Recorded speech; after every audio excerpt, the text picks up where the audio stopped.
T-minus 8, 7, 6, 5, 4, 3, 2, 1.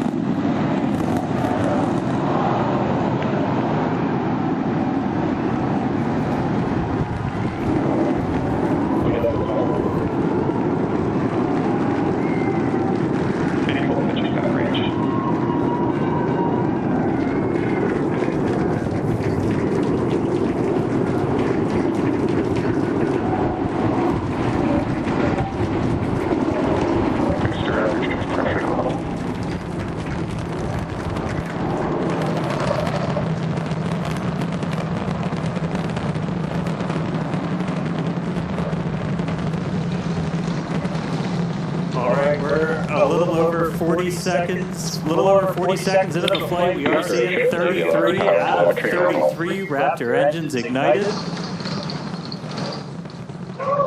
Boosters pushing us downrange over the Gulf. Next milestone coming up in just under 10 seconds is going to be max Q, that max aerodynamic pressure.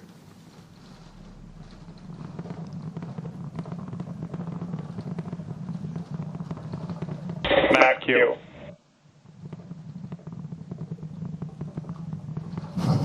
All right, so we're through max Q. That's the heaviest stresses it's kind of seeing on the way up. Wow, that was pretty incredible.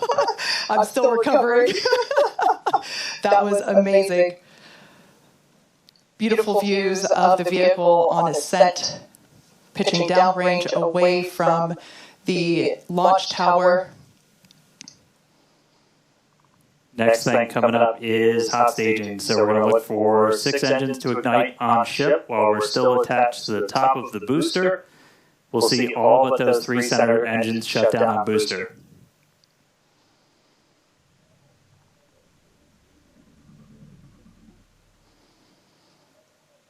We're hearing the initial call that we are go for booster catch back here at the launch tower.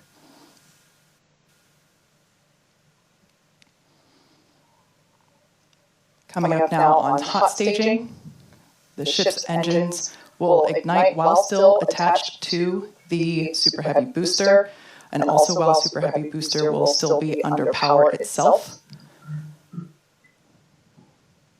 The clamps holding the 2 stages together are going to release, and Starship second stage engines will ignite. Ship engine startup. Stage separation. Boost back for startup. There we go. Ship engines, all 6 Raptors ignited. We're doing that boost back burn. Looks like we got 11 of the 13 that we command for that, so that's going to start sending the booster back. We are still go for booster return, even with 2 Raptors out during that boost back. We can do a full duration one. But looks like we got a ship, 6 engines heading into space, and then we got a booster hopefully on our way back to Starbase. How's everything going in Hawthorne, Chris? Everything is looking good. The crowd eagerly followed that ascent and now watching the booster coming back. So as you can see on the left-hand side of your screen here, that is ship continuing, and that's a great view of ship continuing on its way to space there. Looking, that's inside the camera, inside the aft skirt, looking at the Raptor vacuum and the sea-level engines. The sea-level ones there in the center of your screen under our T-plus clock. You can see our boost back burn. We're down to 3 engines on the boost back burn. And you can see ship on the right-hand side of that telemetry with 6 engines lit, continuing its ascent to orbit, already over 100 kilometers in altitude. The booster 87 kilometers in altitude and continuing its trek right now back to the landing site and catch site. And we just heard a good call out for boost back shutdown.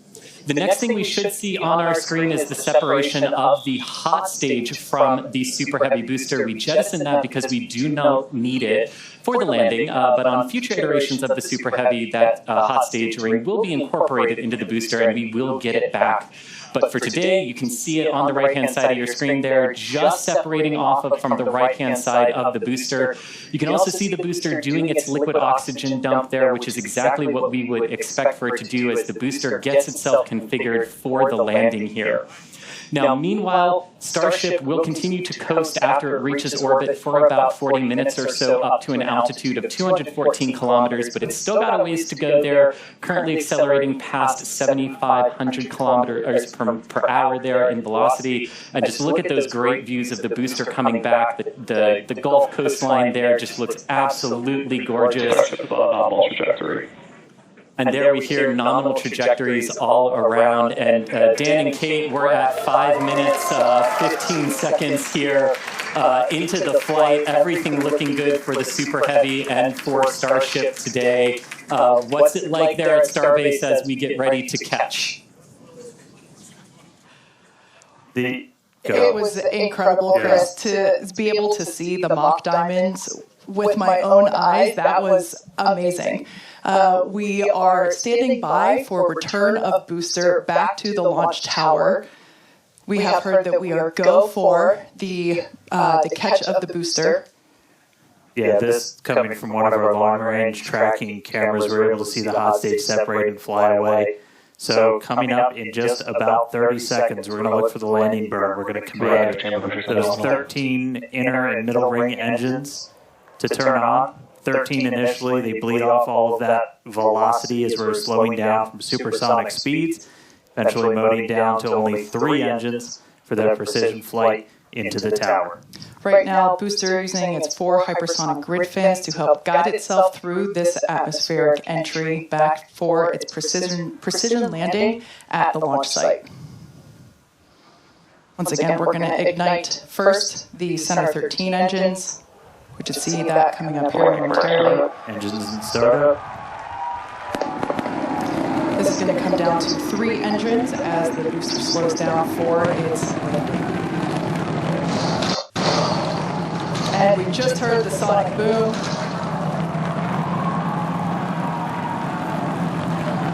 What an incredible sight to see the Super Heavy booster gliding down into the chopstick arms once again.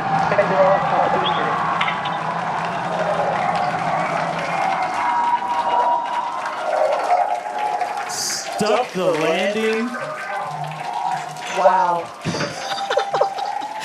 That will never get old. All right. We saw 12 out of 13 light for that landing burn. Booster still able to make its way with that final precision burn on the 3 engines in for the tower catch. So booster caught. Meanwhile, keeping an eye on ship. We've still got 6 Raptors burning. Those are going to continue for about another minute until we'll get to the Starship engine cutoff. Really cool view. Again, a million shout-outs to all of our avionics team who make these cameras possible for us. That's looking right down inside essentially the skirt area of ship where you can see a pretty good view of all 6 Raptors, especially those 3 inner ones, one of which we're going to hopefully relight a little bit later. And we just saw some engines go out. It looks like we are losing attitude control of the ship.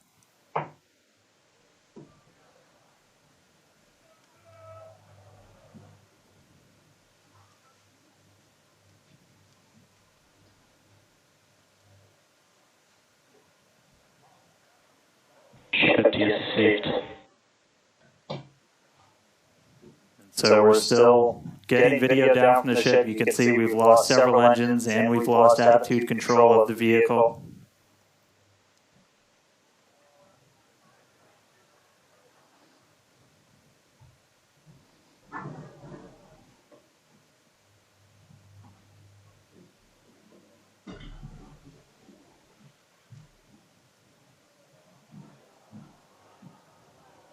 So we'll continue to stick with it.